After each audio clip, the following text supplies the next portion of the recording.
எல்லாம் வல்ல இறைவனின் பொற்பாதங்களை மனமொழி மெய்யால் போற்றி பணிகிறேன். அதிகாலை பிரார்த்தனை வகுப்பிலே கலந்து கொண்டு கடவுள் வாழ்த்தி தொடங்கி மேருமந்திர பாடல் வரை சிறப்பான நிகழ்வுகளை வழங்கி வரும் அனைத்து பங்களிப்பாளர்கள், பார்வையாளர்கள் மற்றும் நெறியாளர் தொடர் தொகுப்பாளர்கள் அனைவருக்கும் எனது பணிவான வணக்கத்தை தெரிவித்துக் கொள்கிறேன். இன்றைய தினம் நாம் சிந்திக்கப் போவது அகந்தை எப்படி ஆன்மாவை வீழ்த்துகிறது, அறிவுரையை ஏற்காத மனம் எங்கே கொண்டு செல்லுகிறது அப்படிங்கிற ஒரு தாட் ப்ராசஸில் இந்த உண்மையை விளக்கக்கூடிய ஒரு எளிய கதை. ஒரு கழுதையும் நரியும் அப்படிங்கிற டைட்டிலில் ஒரு கதை தேர்வு செய்து உங்களுக்கு அளிக்கிறேன். ஒரு காலத்தில் ஒரு சலவை தொழிலாளி இருந்தான். அவனிடம் ஒரு கழுதை இருந்தது. சலவை தொழிலாளின்னு சொன்னால் வண்ணான் அப்படின்னு சொல்லுவாங்க. ஒவ்வொரு ஏரியாவில் ஒவ்வொரு மாதிரி சொல்லுவாங்க. எங்கள் பகுதியிலலாம் அவங்கள வாஷர்மேன் அப்படின்ட்டு, இங்கே கூட வாஷர்மேன் பேட் அப்படின்னு சொல்லிட்டு சென்னையில் கூட இருக்குது. அங்கே அவங்கெல்லாம் என்ன பண்ணுவாங்க, அழுக்கு துணியெல்லாம் கலெக்ட் பண்ணி அதை வெளுத்து நல்லா தூய்மை செய்து அதை அந்த அயன் இஸ்திரியெல்லாம் போட்டு கொடுப்பாங்க. அதற்கான ஒரு குலமாக அந்த காலத்துலேருந்து இருந்தவங்கள வண்ணான் சலவை தொழிலாளி அப்படின்னு சொல்கிறது.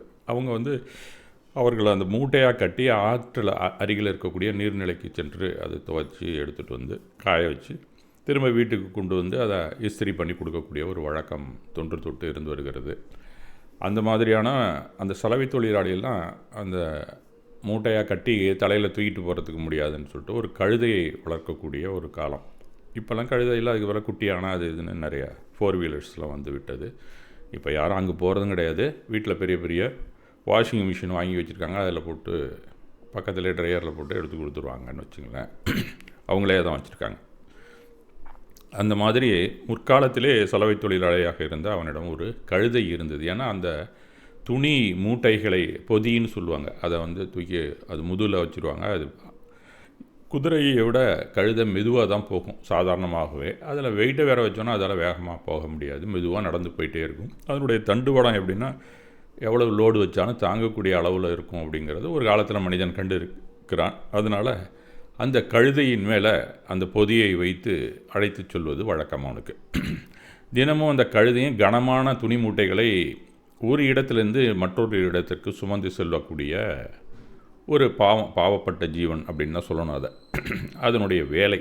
ஏனென்றால் கழுதை பொதி சுமக்கும் என்பது எல்லோருக்கும் தெரிந்த ஒன்று. அதனால் அதை இன்னும் கொஞ்சம் மூட்டையை சேர்த்து அழைச்சிட்டு போகிறதுங்கிறது ஒரு பழக்கமாக வைத்திருந்தார். சுமப்பது மட்டுமின்றி அது வேகமாக ஓடாது, மெதுவாக நடந்து தான் செல்லும். அது மட்டும் இல்லை, எஜமானனுக்கு கீழ்ப்படிந்து சொன்னதெல்லாம் கேட்கும். அடித்தாலும் கூட அவனுக்கு அடிமையாக இருக்கும் ஒரு விலங்கு அப்படிங்கிறதுனால அதை எல்லாருமே பழக்கப்படுத்தி வைத்திருந்தார்கள். வீட்டிலே ரொம்ப பொறுப்பாக இருந்துட்டு அவங்களுக்கு போதிய மரியாதை இல்லாமல் இருந்தால் கடைசி காலத்தில் அப்படி தான் சொல்லுவாங்க, இந்த கழுதை மாதிரி நான் தூக்கி சுமந்த இந்த வீட்டை இப்போ யார் என்னை மதிக்கிறா அப்படின்னு வருத்தப்படக்கூடிய பெரியவர்களை நாம் பார்த்துருக்கிறோம். அதுக்கு உதாரணமாக இந்த கழுதையை தான் அவர்கள் கூறுகிறார்கள். அந்த விலங்கு ரொம்ப பொறுப்பாக தன் காரியத்தை முடித்துவிட்டு சொற்ப உணவை உண்டுவிட்டு உறங்கும் ஒரு விலங்கு. அதனால் அந்த சலவை தொழிலாளர்கள் மட்டும் இல்லை, மலை ஏறி போய் ஏதாவது பறிச்சுட்டு வர்றவங்க, மேலும் தண்ணீர் விட்டு வளர்ப்பாங்க. அந்த மலையில் சின்ன சின்ன ஹார்டிகல்ச்சர்னு சொல்லக்கூடிய தோட்டங்களெல்லாம் வைத்திருக்கக்கூடியவர்கள்லாம் கூட அதில் தண்ணீரை இதில் தான் எடுத்துக்கிட்டு போய் ஊற்றுற வழக்கமும் நம்ம நிறையா இடத்துல பார்க்கலாம். அந்த மாதிரி மலையேறி செல்லும் வியாபாரிகள் கூட இந்த கழுதையின் மீதான தங்களுடைய வியாபார பொருள்களை சுமக்கச் செய்வார்கள் சந்தைக்கு செல்லும் வரை. அதனால் அந்த கழுதை தினமும் கனமான அழுக்கு மூட்டைகளை அவன் வீட்டிலிருந்து நீர்நிலைக்கு எடுத்துச் செல்வது, துவைத்து காய வைத்த பின் மீண்டும் வீட்டிற்கு சுமந்து வருவதுமாக இருந்தது. அதுதான் அதனுடைய அன்றாட வேலை. ஆனால் வந்தோடனே அந்த துவைப்பவன் என்ன செய்வான், அவன் கொஞ்சம் கொடூரமானவன், அவன் சாடிஸ்ட். அவன் என்ன கழுதைக்கெல்லாம் எதுக்கடா சாப்பாடு போட்டுன்னு இவன் எதுவுமே அதுக்கு தனியாக எதுவும் கொடுக்க மாட்டான். இப்போ இந்த மாடுன்னா நம்ம வீட்டில் அதுக்கு புண்ணாக்கு கொடுப்போம், ஒரு தவிடு எல்லாம் கொடுப்போம், அந்த மாதிரிலாம். இதான் அதுவும் சாப்பிடக்கூடிய ஒரு விலங்கு தான். ஆனால் அவன் என்ன பண்ணுவான், எல்லா வேலையும் வாங்கிக்கிட்டு அந்த ஈவினிங்கை அதை விரட்டி விட்ருவான், எங்கேயா போய் சாப்பிடு அப்படின்னு சொல்லி. அது இருட்டாயிடுச்சுன்னா அதுக்கு எங்கே போய் என்ன தேடுறதுனே தெரியாது. போதுமான உணவோ ஓய்வோ அவன் கொடுக்கறதே இல்லை. அடித்து அது வேலை வாங்குவான். பகலில் மேய்வதற்கு அனுமதிப்பதை அனுமதிக்காமல் என்ன பண்ணுவான், அதை கவிழ்த்து விட்டு விட்டு இரவு நேரத்திலே போய் உன் உணவை நீயே தேடு அப்படின்னு சொல்லிடுவான். ஏன்னா பகலில் அவுத்து விட்டால் எங்கேயாவது ஓடி பிடிச்சிடா என்ன பண்ணுறதுங்கிறதுனால நைட்டில் அதை விரட்டி விட்டு எப்படி இருந்தாலும் அது இந்த ஏரியாக்கெல்லாம் சுற்றிக்கிட்டு இருக்கோம், நம்ம திருப்பி பிடிச்சிட்டு வந்துடலாங்கிற ஒரு ஐடியாலாம் அந்த மாதிரி செஞ்சு கொண்டு இருந்தான். பசியாலும் சோர்வாலும் அவதிப்பட்ட அந்த கழுதை என்ன செய்யும், இருள் சூழ்ந்த அந்த இரவிலே போய் இப்படி தேடி பார்க்கும், அதுக்கு எதுவும் கிடைக்குதா அப்படின்னு சொல்லி. எது கிட்டக்க இருக்குதோ அதை மட்டும் சாப்பிடும். அதனால் அதுக்கு போதிய ஆகாரம் கிடைக்காதனால அதன் உடல் மெலிந்து எலும்புகள் வெளிப்பட தொடங்கின. இந்த மாதிரியான தன்னுடைய வாழ்க்கையிலே ஒரு இரவு சோகமாக அலைந்து கொண்டிருந்த போது ஒரு நரியை அது சந்திக்கிறது. அந்த நரியை எழுத்தாப்பில் வந்தது. அது இதை பார்த்துட்டு கேட்குது. அந்த நரி என்ன சொல்லுது, ஏன் இவ்வளவு எலும்பும் தோலுமா நீ மெலிந்து பலவீனமாக இருக்கிறாய் அப்படின்னு சொல்லி அதை கேட்குது. அந்த கழுதை நடுங்கிய குரலில் சொல்கிறது, என்ன சொல்கிறது, என் எஜமா என்னை நாள் முழுவதும் வேலை செய்ய வைக்கிறான், அதனால் உணவு போதிய அளவு தருவதில்லை, இரவில் இருளில் நான் உணவை தேடிக்கொண்டிருக்கிறேன், அதனால் முழுவதுமாக உண்ண எதுவுமே கிடைப்பதில்லை, அதனால் தெம்பு இல்லாமல் இருக்கிறேன் அப்படின்னு சொல்லி அது சொல்லுது. நரி யோசித்து பார்த்து விட்டு, அப்படியா, நீ ஒன்றும் கவலைப்படாத அப்படின்னு சொல்லி அதன் மேலே ஒரு கருணை கொள்கிறது. உன் பசியை நான் தீர்க்கிறேன், உன் பசியெல்லாம் நேற்றையோடு முடிஞ்சு போச்சுன்னு நினச்சிக்க, இன்று இரவு என்னுடன் வா, அருகில் ஒரு பெரிய காய்கறி தோட்டம் இருக்கிறது, வெள்ளரிக்காய், கேரட்டு, முள்ளங்கி, கத்திரிக்காய் அந்த மாதிரிலாம் ஏராளமாக பயிர் செய்யப்பட்டிருக்கிறது, உள்ளே செல்வதற்கு ஒரு ரகசிய வழியையும் நாம் கண்டுபிடித்துள்ளேன், தினமும் அங்கே சென்று வயிறு நிரம்ப நம்ம சாப்பிடுவோம், நீயும் வந்தால் நன்றாக சாப்பிட்டு விட்டு விரைவில் பலமுடன் இருப்பாய் அப்படின்னு சொல்லி ஒரு உறுதியை கொடுக்குது அதுக்கு. இந்த கழுதையின் கண்கள் உடனே மகிழ்ச்சியிலே பிரகாசித்தன. சரி வாங்க போகலாம் நம்மளும் அப்படின்னு சொல்லி அதுவும் ஒரு ரெடியாக இருந்துச்சு. அன்றைக்கு இரவு வந்தது. பகல் நேரத்தில் ஆற்றுக்கு போயிட்டு திருப்பி நைட்டு 2 பேரும் மறுபடியும் மீட் பண்ணுறாங்க. தோட்டத்திற்கு திருட்டுத்தனமாக சென்றார்கள். பல மாதங்களுக்கு பிறகு முதன்முறையாக அந்த கழுதை வயிறு நிரம்ப அந்த தோட்டத்திலே இருக்கக்கூடிய அந்த காய்கறிகளையும் சில செடிகளையும் சாப்பிட்டு வயிறார உணவு உண்ட ஒரு திருப்தியுடன் மீண்டும் உயிர் பெற்றதைப் போல உணர்ந்தது அப்படின்னு தான் அந்த கதையிலே சொல்லப்படுகிறது. அன்றிலிருந்து என்ன செய்யுது, இது சாப்பிட்டு நல்ல பழக்கமாயிடுச்சுல அதுங்களுக்கெல்லாம். என்ன அதுங்களாம் இது திருடுறோம், கொள்ளை அடிக்கிறோம் அப்படின்னு விலங்குக்கு தெரியாது. ஆனால் மனிதர்கள் நம்மை தாக்குவார்களே அப்படிங்கிற ஒரு அச்சம்தான் இருக்கும் ஒழிய, இது அவங்கூட்டு கொள்ளையில் போய் நம்ம இருக்கக்கூடாது அப்படிங்கிறதெல்லாம் எந்த ஒரு விலங்கு என்னம இயற்கையில் இருக்கக்கூடிய வளங்களை எல்லாரும் சமமாக சாப்பிட்லாம் அப்படின்னு தான் இருக்கக்கூடிய விலங்குகளும் பறவைகளும், மனிதனை தவிர. மனிதன் தான் நான், எனக்கு, என்னுடையது, யாரும் தொடக்கூடாது அப்படின்னு சொல்லக்கூடிய ஒரு உயிரினம் அப்படின்னு வச்சுக்கலாம். அதனால் அது அச்சத்தினால சாப்பிடாமல் இருக்கும். அது யாரும் இல்லாத நேரத்தில் போய் சாப்பிடுது. அதை திருட்டுத்தனம் என்று நாம் வரையறை செய்ய முடியாது. அந்த மாதிரி அது டெய்லி என்ன செய்யும், அந்த காவலாளிகள் எதுவும் செய்வான், ஃபென்ஸ் போட்டு வச்சுருக்கான், நம்ம போனால் அவன் அடிப்பான் உதப்பான் அப்படிங்கிறதுக்காக தான் அது போகிறதில்ல. அவனுடைய உழைப்பு நம்ம போய் எடுத்துக்கூடாது அப்படின்லாம் ஒன்றும் கிடையாது. அது எங்கே இருந்தாலும் அந்த செடி முளைக்க தான் போகுது. அதனால் அவன் தான் சொல்லி கொண்டு இருக்கிறான், நான் தான் முளைக்க வச்சேன், அதில் காய்கறி வருது அப்படின்னு அந்த தோட்டக்காரன் சொல்லி கொண்டு இருப்பான். அவ்வளோதான வழிய அதெல்லாம் போய் டெய்லி அது பாட்டுக்கு அந்த உள்ளே போய் சாப்பிட்டு வந்தது. ஆனால் நாம் எழுதும்போது கதையிலே அது திருட்டுத்தனமாக அப்படின்னு தான் எழுதுவோம். ஆனால் அதனுடைய சைக்காலஜியில் பார்த்தா அது கிடையாது அது மாதிரி. அதனால் அன்றிலிருந்து ஒவ்வொரு இரவும் அவர்கள் இருவருமாக சேர்ந்து விருந்து உண்டனர். சில நாள்களில் கழுதையின் உடல் பலம் பெற்றது. அதன் முடி கூட மேலே இருந்த முடிகள் எல்லாமே பளபளத்தது. நடை சுறுசுறுப்பாக மாறியது. உடம்பு நல்லா தெம்பாக ஆயிடுச்சு. அந்த ரெண்டும் டெய்லி போக வேண்டியது, நல்லா சாப்பிட வேண்டியது, திரும்பி வந்துடுறது. அதுக்குன்னு ஒரு தனியாக அந்த வேலியிலே ஒரு சின்ன இடுக்கு மாதிரி பெருசாக தலையை விட்டு தூக்கி பெருசாக்கி உள்ளே உடம்பை வளைச்சிக்கிட்டு உள்ளே போய்டும். நீங்கள் அதெல்லாம் கிராமத்தில் பார்த்தீங்கன்னா தெரியும். நாய், பன்றி இதெல்லாம் இரவு நேரத்தில் உள்ளே போருந்து இஷ்டத்துக்கு சாப்பிட்டு போய்டும். ஒரு நாள் இரவு வயிறு நிரம்ப சாப்பிட்ட பின் அந்த கழுதை மிகுந்த மகிழ்ச்சியில் திளைத்தது. அதுக்கு தலைகால் புரியலை. ஏன்னா சாப்பாடு கிடக்காமல் சாப்பிட ஆரம்பித்தோன்னே அதுக்கு ஒன்றும் புரியலை. தலையை உயர்த்தி ஆடத் தொடங்கியது அந்த கழுதை. ஜென்ரலாக கழுதையெல்லாம் ரொம்ப அந்த மாதிரி ஒரு ஜாலியாகலாம் இருந்ததில்லை. அதுக்கு நல்லா சாப்பாடு கிடச்சோன்னே இப்போ அவன் தண்ணி அடிச்சுட்டு ஆடுறான்ல, அந்த மாதிரி அது ஆடத் தொடங்கியது. அந்த நாட்டிய குதிரையெல்லாம் ஆடும்ல, பார்த்துருக்கலாம் நீங்கள், சில ஊர்வலத்துலலாம் போயிட்டுருக்கோம் அந்த நாட்டிய குதிரை. அது மாதிரி இந்த கழுதையை ஆட ஆரம்பித்து நிறைய என்ன சொல்லுது, என்ன செஞ்சிட்ருக்க நீ பேசாமல் இரு அப்படின்னு சொல்லி அது சொல்லுது. ஏன்னா அங்கே காவல்காரங்களுக்கு தெரிஞ்சுன்னா வந்து அடித்து வரட்டுவான் நம்மளை அப்படிங்கிறது ஒரு எச்சரிக்கைக்காக அது சொல்லுது. அந்த கழுதை கொண்டாட்டத்தில் மயங்கி போய் இன்று நான் மிகவும் மகிழ்ச்சியாக இருக்கிறேன், போதை தலைக்கு ஏறி போச்சு அதுக்கு.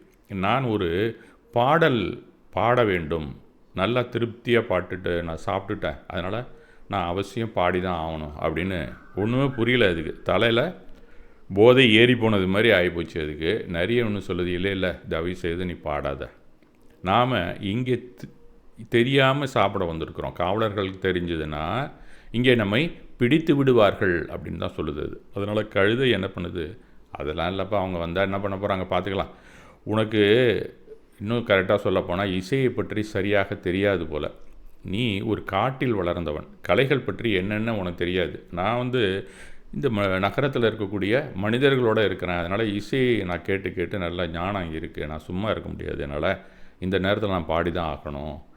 அதுவும் இல்லாமல் நான் பாடினா அந்த தோட்டக்காவலர்களே கேட்டு அவர்களும் சந்தோஷமாக ரசிப்பார்கள் அப்படிங்கிற அளவுக்கு பேச ஆரம்பித்து விட்டது. அதுக்கு போதை ரொம்ப ரொம்ப தலையில் ஏறி போச்சு அப்படின்னு தான் சொல்லணும். அந்த நரி கைகளை கூப்பி, சகோதரா தயவு செய்து நான் சொல்கிறத கேளு, நீ பெரிய பாடகனாக இருக்கலாம், ஆனால் பாடுவதற்கு இப்போது சரியான நேரம் இல்லை, பாடினால் இங்கே வந்து நம்மை அடித்து நொறுக்கி விடுவார்கள் அப்படின்னு சொல்லி சொல்கிறது. இருந்தாலும் கழுதை அதை பார்த்து கோவமாக, என் குரலை இகழ்ந்து பேசுகிறாயா, யார் நான் பாட்டை கேட்டதும் இந்த உலகமே என்னை பாராட்டப் போகிறது அப்படின்னு சொல்லுது. நரி சரி இந்த கழுதை நம்ம சொன்னால் கேட்காது. ஜென்ரலாகவே இந்த ஜாக்கால்னு ஒரு அதில் ஒரு வெரைட்டி இருக்குது அந்த நரியில், அதுங்களுக்கு கொஞ்சம் அதிகமான ஒரு எச்சரிக்கை உணர்வும் கொஞ்சம் அடுத்தவங்களை புரிந்து கொள்ளக்கூடிய ஒரு சைக்காலஜி அதுக்கு தெரியும்னு தான் சொல்லுவாங்க. அந்த ஜக்கால் என்ன பண்ணுது, உடனே சரி நீ மிகச் சிறந்த பாடகன்தான், உனக்கு ஒரு மாலையை கொண்டு வருகிறேன், 10 நிமிடங்கள் கழித்து பாடத் தொடங்கு, நான் திரும்பி வந்து உனக்கு மரியாதை செய்கிறேன் என்று சொல்லிக்கொண்டு அந்த இடத்த விட்டு அகன்று விட்டது. அப்படின்னு என்ன அர்த்தம், அது ஏதோ நக்கலாக சொல்லிவிட்டு அதை விட்டு போயிடுச்சு, நீ அடி வாங்காமல் இன்றைக்கி போக போகிறதில்ல அப்படிங்கிறத சொல்லாமல் சொல்லிவிட்டு சென்று விட்டது. கழுதை உடனே மகிழ்ச்சியுடன் கொஞ்சம் நேரம் வெயிட் பண்ணிவிட்டு நரி சென்ற உடனேயே கண்ணை மூடி தலையை உயர்த்தி கொண்டு உறக்க பாட ஆரம்பித்து விட்டது அந்த கழுதை. கழுதை எப்படி பாடும் நமக்கு எல்லாருக்குமே தெரியும், ஏன்னா ஒரு மாதிரி கீக்கோ காக்கோன்னு ஏதோ கத்தும், அது காது கிழியறது மாதிரி இருக்கும், அப்படித்தானே, அதனால் பாட முடியும். அதனால் யாருக்குமே இது எப்படி கத்துது அப்படின்னு தெரியல. அந்த லூஸு என்ன பண்ணுச்சு, இடம் பொருள் ஏவல் தெரியாமல் கத்தி விட்டது. அது பாட்டுன்னு நினைத்து கொண்டு கண்ணாபுனான்னு சத்தம் போட்டான்னு தூங்கி கொண்டிருந்த காவலர்கள் விழித்து கொண்டு, என்னடா ஒரே சத்தமாக இருக்குது, டெய்லி இங்கே தான் ஏதோ வந்து சாப்பிடுதுங்கிறத அந்த கழுதை தான் போல இருக்குன்ட்டு ஓடி வர்றான் எல்லோரும் வந்து, அந்த இதுதான்ப்பா நம்ம காய்கறிகளை தினமும் சாப்பிட்டு கொண்டு இருக்கிறது அப்படின்னு சொல்லிவிட்டு கையில் இருந்த தடியால் அடித்து இடுப்பை உடச்சி போட்டானுங்க. அவனுக்கு மயங்கி விழுந்து விட்டது அந்த கழுதை அப்படிங்கிற மாதிரி அந்த கதையை முடித்திருக்கிறார்கள். தொலைவில் இருந்து பார்த்த நரி தலையை அசைத்து மெதுவாக சொன்னது, உதவி செய்த நண்பனின் அறிவுரையை ஏற்காதவன் இவ்வாறே துன்பத்தை அனுபவிப்பான் என்றது. இதுதான் இந்த கதையில் சொல்லக்கூடிய ஒரு நீதி. உண்மையான அக்கறை கொண்டவர்கள் கூறும் அறிவுரையை கவனமாக கேளுங்கள். இதுதான் இந்த கதை சொல்லும் சுருக்கமான வழிகாட்டுதல். அகந்தையும் பெருமையும் அறிவை குருடாக்குவிடும். எதற்கெடுத்தாலும் ஏடாகூடமாக பேசிக்கொண்டு எதிர்மறையாகவே இருப்பவர்கள், நல்ல ஆலோசனையை மறுப்பவர்கள் வலியின் மூலம்தான் பாடம் கற்றுக்கொள்ள நேரிடும். அதுதான் அந்த கதை நமக்கு சொல்லக்கூடிய நீதி. உண்மையான ஞானம் உங்கள் குரலை உசத்தி மறுப்பதில் இல்லை, அனுபவத்தின் அமைதியை கேட்பதில்தான் அடங்கியுள்ளது என்பதை நான் புரிந்து கொள்ள வேண்டும். எல்லா எச்சரிக்கையும் குற்றச்சாட்டு அல்ல. சில நேரங்களில் அது அன்பின் போர்வையில் வந்த அறிவுரையாகவும் இருக்கலாம். அகந்தையின் பாடலுக்கு கர்மத்தின் பலன் பிறம்படி என்பதே இக்கதை வழங்கும் நீதி. இதை நாம் இந்த கதையை வைத்து நாம் புரிந்து கொள்ள வேண்டிய ஒரு பாடம் என்று தான் சொல்ல வேண்டும். ஆனால் இது ஒரு குழந்தை கதை மட்டுமல்ல, குழந்தைக்காக சொன்ன ஒரு கதையை நாம் எடுத்துக்கொள்ளவும் முடியாது. இது நம் வாழ்க்கையின் கண்ணாடி என்று தான் சொல்ல வேண்டும். ஒரு சலவைக்காரனிடம் இருந்த கழுதை நாள் முழுவதும் பாரம் சுமக்கும், உணவு இல்லை, ஓய்வு இல்லை, அப்படி இருந்தது தான் அந்த கழுதை. இதை யாரை குறிக்கிறது? சம்சாரத்திலே சுமைகளை சுமக்கும் நம்மைத்தான் குறிக்கிறது. நாம் தினமும் சுமக்கும் பாரம் என்னென்ன? பணம், புகழ், குடும்பம், ஆசை, போட்டி, பொறாமை, இவற்றைத்தானே நாம் சுமந்து கொண்டிருக்கிறோம். எதற்காக நாம் இதெல்லாம் செஞ்சு கொண்டிருக்கிறோம்? அன்பு, இரக்கம், கருணையில் நாம் செய்து கொண்டிருக்கிறோம். இதெல்லாம் அடுத்தவன் என்ன சொல்லுவானோ, நம்ம கௌரவம் போயிடுவோமோ, பணம் சேர்த்தே ஆகணும், பணம் இல்லைனா அவனும் மதிக்க மாட்டான், நாளைக்கு இந்த பொருளை வாங்கணும் அப்படிங்கிற ஆசை, இன்னும் அவன் வீட்டில் இருக்கிறது மாதிரி நம்ம வீட்லேயும் இருக்கணும் அப்படிங்கிற நாம் போட்டி பொறாமையிலையும் தான் நாம் மேலும் மேலும் நாம் பாரங்களை நாம் சுமக்க துவங்கிவிட்டோம் என்பது தான் இந்த கழுதையைப் போல நாம் சுமந்து கொண்டிருக்கிறோம். நாம் சோர்வடைகிறோம் சில நேரத்தில், ஆனாலும் காரணம் தெரியவில்லை. இதனால தான் அப்படிங்கிறதே நமக்கு தெரியல. காரணமே தெரியாமல் நாம் தேவையில்லாத சுமைகளை சுமந்து கொண்டே இருக்கிறோம். எவ்வளவு வேணுமோ அதுக்கு மேலே அதிகமாக சேகரித்து கொண்டே வருகிறோம். ஒரு நாள் நரி வந்து வழிகாட்டுகிறது. வா, இங்கே காய்கறி தோட்டம் இருக்கிறது அப்படின்னு அது வந்து கூப்பிட்றத நம்ம கதையில் பார்த்தோம். அந்த நரி யார்? அதுதான் சத் சங்கம், ஞானியின் குரல். அதுதான் நற்காட்சி. அந்த கழுதை சாப்பிட்டு பலம் பெறுகிறது. அதுபோல் நம்முடைய வாழ்க்கையிலும் சிறு வெற்றி கிடைக்கவே செய்கிறது, சிறு புகழ் கிடைக்கிறது, கூடுதலான வசதி கிடைக்கிறது. இதற்கு பிறகு அகந்தை மெதுவாக எழுகிறது. அந்த நேரத்தில் தான் பகவான் வந்து என்ன சொல்கிறாரு? கோபம், மானம், மாயை, லோபம் இவை ஆன்மாவின் சங்கிலிகள் அப்படின்னு அவர் சொல்கிறார். அங்கே கழுதையின் வீழ்ச்சிக்கு காரணம் அந்த மானம் என்கின்ற அகந்தை தான். நல்லா நம்ம உடம்பு தெம்பாக இருக்கிறோம், திமிராக இருக்கிறோம், நம்ம என்ன வேணாலும் செய்யலாம், அடிச்சா விட வாங்கிக்கலான்னு ஒரு திமிரு வந்துருச்சு. அதுக்கு தின்று கொழுத்த கழுதை என்ன சொல்கிறது? நான் பாடகன், என் குரல் உலகையே கவரும் அப்படின்னு அது கம்பீரமாக சொல்ல ஆரம்பித்து விட்டது. இதுதான் நம் மனதின் குரல். நான் தான் பெரியவன், எனக்குத்தான் எல்லாம் தெரியும். அந்த நொடியில் ஞான கதவுகள் அனைத்துமே மூடப்படுகின்றன. நரி அப்போதும் எச்சரிக்கிறது, இப்போது பாடாதே, சரியான தருணம் அல்ல என்று சொல்கிறது. அது யாரின் குரல்? நம்முடைய ஆசான், பெற்றோர், நல்ல நண்பர், நல்ல ஆகம நூல்கள், இவை அனைத்துமே இப்போ அதை செய்யாதப்பா அப்படின்னு சொல்லுது. நாம் படிக்கிறோம், கேட்குறோம், பல பேர் நமக்கு எச்சரிக்கிறார்கள். இருந்தாலும் அதை நம்ம சட்டை பண்ணுறதே இல்லை. இன்பம் வந்தவுடன் அடக்க முடைமை போய்விடுகிறது. அந்த சையமம் சையமம்னு சொல்லலாம், சம்யமம்னு சொல்லலாம், அது போய்விட்டது. கழுதை பாடுகிறது. அதை கேட்ட காவலர்கள் வந்து அதை அடித்து விட்டார்கள். இது சாதாரண தண்டனை அல்ல, அது கர்மத்திற்கான பலன். முன்னாடி நம்ம அந்த திமிரை காமிச்சோம், அதற்கான தண்டனை உடனே கிடைத்து விடுகிறது. எந்த செயலுக்கும் விளைவு உண்டு, விளைவு வரும் வரை கர்மமாக அது பதிவு ஆகி கொண்டே இருக்கும் என்ற உண்மையை நாம் தெரிந்து கொள்ள வேண்டும். எப்போதும் அறிவுரையை மறுப்பது தீய கர்மம். அகந்தை என்பதும் தீய கர்மம்தான். கட்டுப்பாடற்ற செயல்கள் அனைத்துமே தீய கர்மம்தான். பிறகு வாழ்க்கை நமக்கு கம்பெடுத்து அடித்து கற்றுக் கொடுத்து விடுகிறது. அதற்கப்புறமும் ஐயோ அப்பா என்று கத்துகிறதும், ஆண்டவனே என் மீது கருணை இல்லையா, ஏதோ தெரியாமல் செஞ்சிட்டேன் என்று புலம்புவதும் அந்த கடைசி காலத்தில் தான். அன்புடையீர், நம்முடைய வாழ்க்கையில் மருத்துவர் எச்சரிக்கிறார், நாம் கேட்பதில்லை. பெற்றோர் அறிவுறுத்துகிறார்கள், புறக்கணிக்கிறோம். குரலாசான் போல சிலரும் கூறுகிறார்கள், இகழ்கிறோம். பிறகு என்ன நடக்கிறது? நோய் வருகிறது, தோல்வி வருகிறது, அவமானம் வருகிறது. அப்போதுதான் உணர்கிறோம். இதைத்தான் சமணமும் நமக்கு அறிவால் கற்றுக்கொள் வலியால் அல்ல என்று சொல்லுகிறது. அகந்தை மிக மெதுவாக கொள்ளும் விஷம். அது மெதுவாக வளரும். முதலில் அது வெற்றியை கொண்டு வரும், போக போக அழிவைத்தான் அழித்து கொண்டே இருக்கும். அகந்தை உள்ளவன் அறிவுரையை ஒருபோதும் ஏற்க மாட்டான். நண்பனை இழிவாக பார்ப்பான், தன்னை உயர்த்தி கொள்வான். பணிவுதான் உண்மையான அகங்காரம். அதுவே ஆன்மாவின் இசை. அதை மறந்து இந்த கழுதை போல இடம் பொருள் ஏவல் தெரியாமல் கத்தினால் என்னாகும்? புறத்தில் கத்துவது பாடல் அல்ல, அகத்தில் அமைதி பெறுவதுதான் ஆன்மீக சங்கீதம்.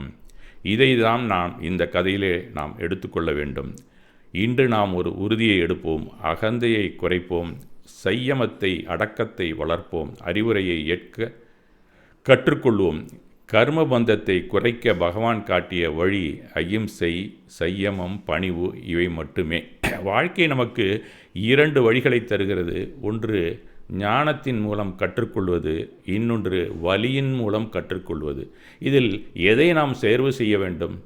அகந்தையின் பாடலையில் அல்ல, அறிவின் மௌனத்தில் என்பதை நாம் தேர்வு செய்ய வேண்டும். மிக்க நன்றி. நாம் இன்னொரு நாள் வேறு ஒரு கதையுடன் சந்திப்போம்.